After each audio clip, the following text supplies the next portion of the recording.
You don't even need to check. You can feel it already.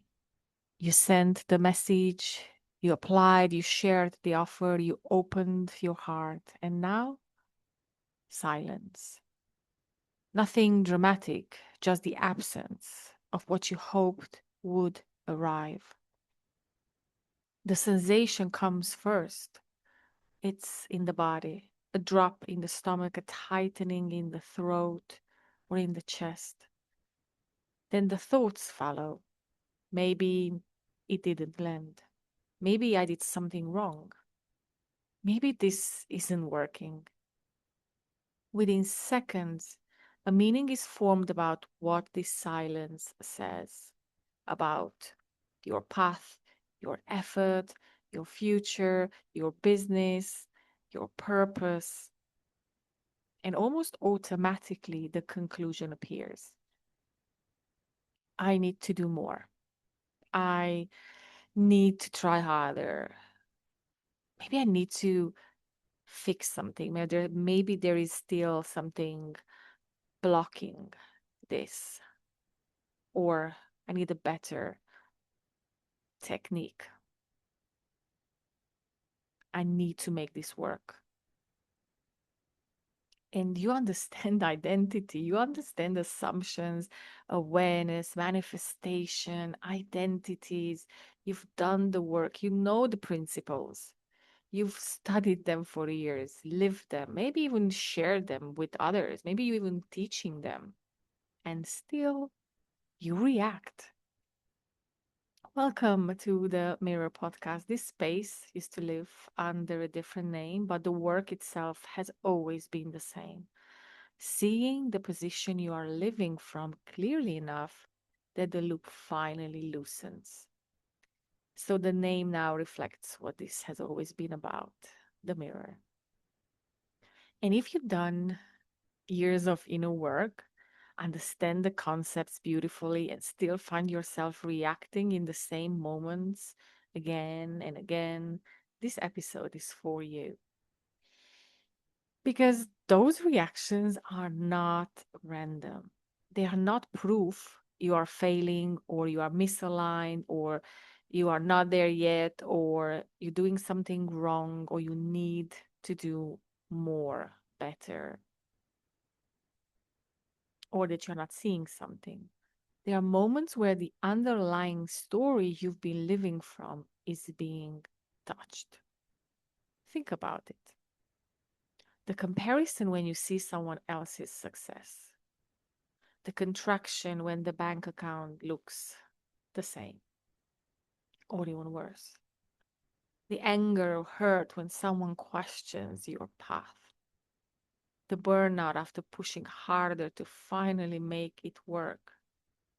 You can't give it up now that you put so much work in it and obviously became who you are. The disappointment when a coach, a method, a promise didn't deliver what it said it would. I've been there, done that. The quiet collapse after another round of effort that didn't bring the stable reward you hoped for. Now, each of these situations look different on the surface. Different people, different circumstances, different triggers. Yet the inner reaction often feels, well, strangely familiar. The same drop in the body, the same tightening, the same urge to prove, to fix, to do more, to finally get it right this time. Well, that familiarity is the clue. It suggests that what's being touched is not just the external situation, but the same underlying sentence about yourself or about what's possible for you. A sentence that became so normal, so integrated, that it stopped feeling like a story at all. It just feels like reality. From that place, every new challenge looks like fresh evidence that the story is true. If numbers are low, it confirms the idea that success is hard or slow. If someone else succeeds easily or manifests faster after two, three things that they do, it reinforces the sense that you are the one who has to struggle more or has karma to work through or whatever we believe. If support doesn't show up, it echoes the feeling that you have to carry everything alone. It's like, here we go again. Life seems to mirror the story again and again, and the reaction strengthens the identification with it. That's the loop. And the loop continues.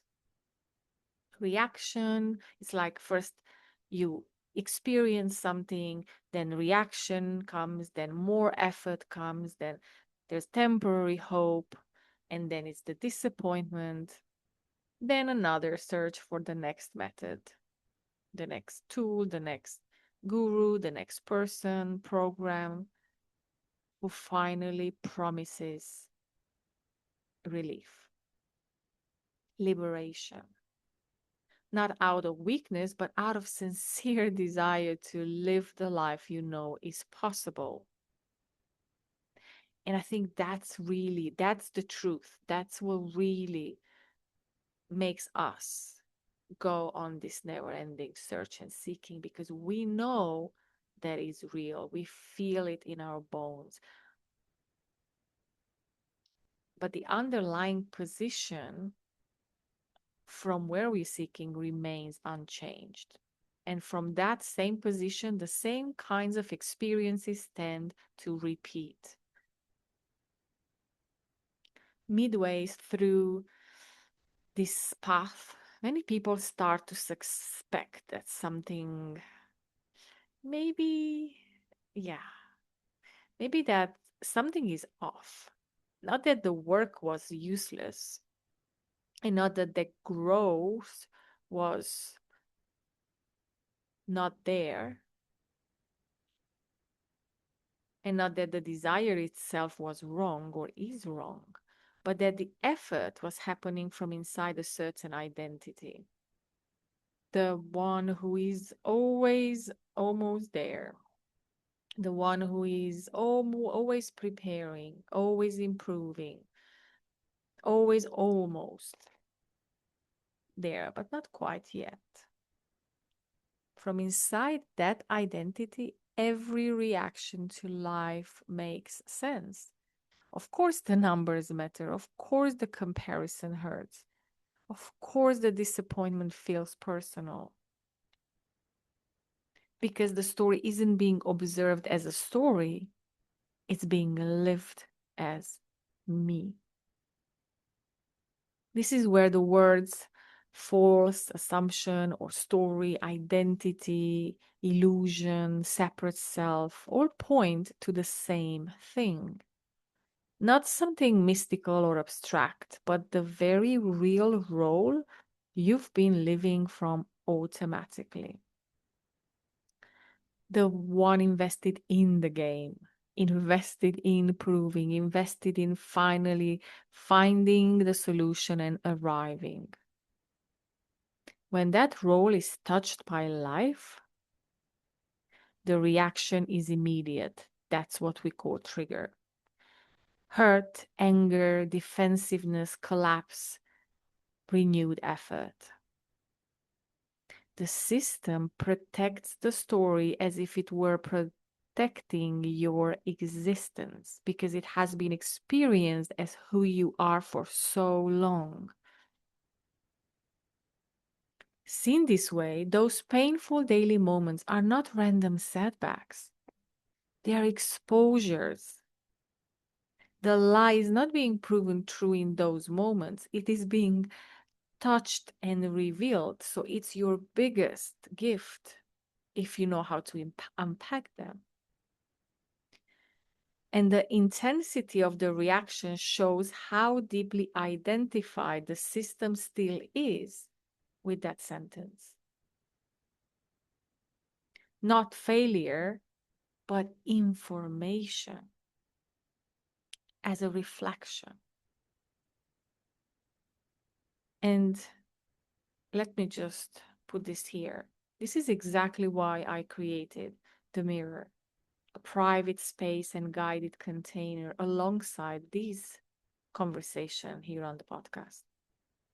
Not to give you another technique to manage reactions or fix the story or even fix the self, this self that we believe we are, but to slow those moments down enough so the identification becomes visible. When you can see in real time, this reaction is the identity defending its sentence, a small gap appears.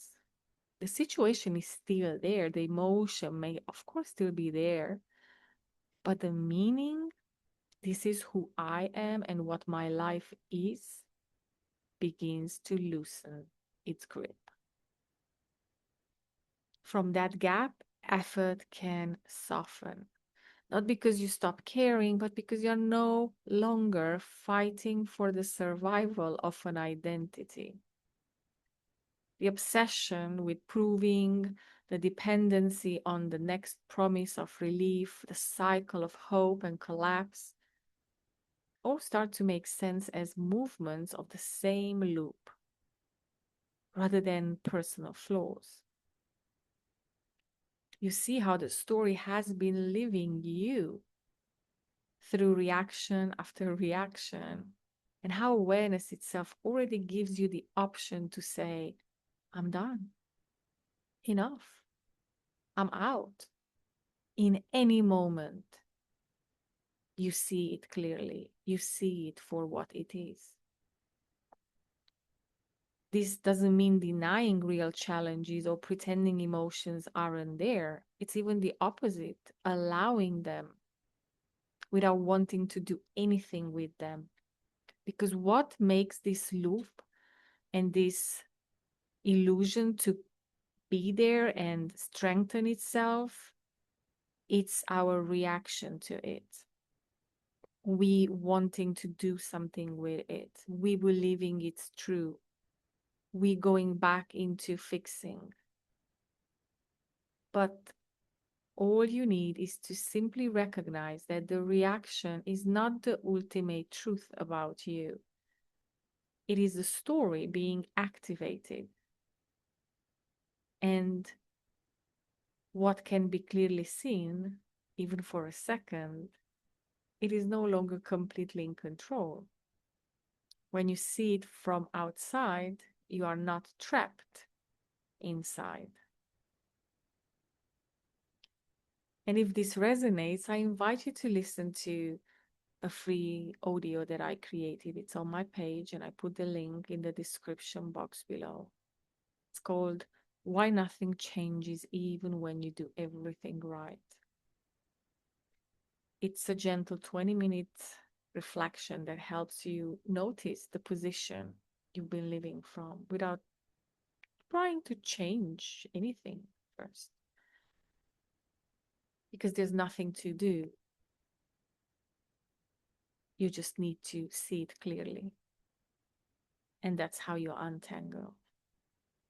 And if something in this episode spoke to a moment you know well, I would love to hear it. Like, what are the triggers that keep pulling you back into the same reaction loop? Share it in the comments below. And if this resonated, this episode with you, share it with someone who might recognize themselves in it. And if you would like to explore these reflections together, make sure you like, subscribe, and stay with the Mirror Podcast. Thank you so much. And I'll see you in the next episode.